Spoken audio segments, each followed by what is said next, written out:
श्री शिवाय नमस्तुभ्यम। स्वागत है आपका शिव पुराण श्री कोटि रुद्र संहिता 7वें अध्याय में नंदिकेश्वर लिंग की स्थापना।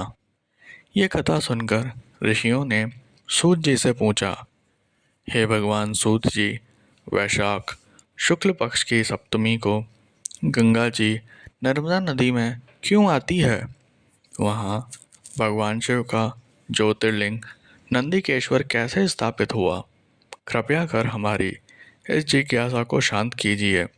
ऋषियों के प्रश्न को सुनकर सूत जी बोले, एक बार की बात है, नर्मदा नदी के किनारे ऋषि का नाम की एक विधवा ब्राह्मणी रहा करती थी। तरुणावस्था में ही उसका पति पूर्व जन्म के पापों के कारण चल बसा था।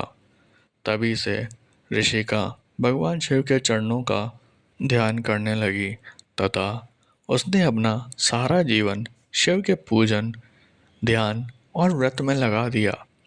उसने एक पार्थिव लिंग स्थापित किया और महादेव जी की कठोर तपस्या करनी आरंभ कर दी।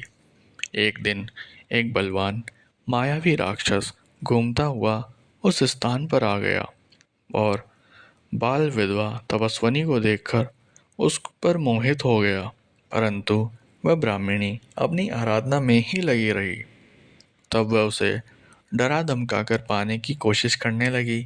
तब ऋषि का डर कर शिवजी की मूर्ति से छिपकर रोने लगी और शिवजी से रक्षा करने हेतु प्रार्थना करने लगी।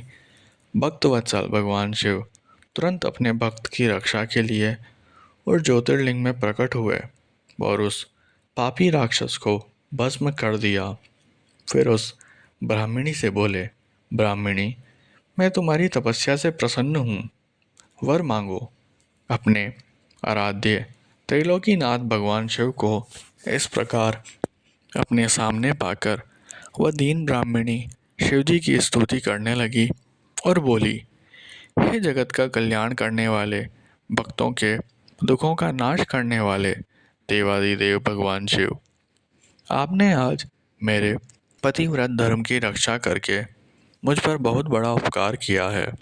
यदि आप मुझे कुछ देना चाहते हैं तो मेरी एक अभिलाषा को पूरा कीजिए।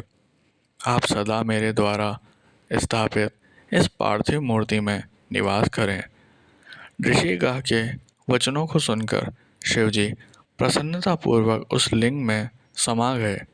उस समय आकाश से फूलों की वर्षा होने लगी।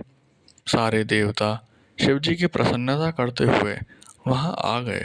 उसी समय पतित पावनी श्री गंगा जी भी वहां आई और उस ब्राह्मणी से बोली, कल्याणी, जहाँ भगवान शिव का निवास होता है वहाँ मेरा आगमन अवश्य होता है, इसलिए वैशाख में शुक्ल पक्ष की सप्तमी तिथि को मेरा यहाँ आगमन होगा।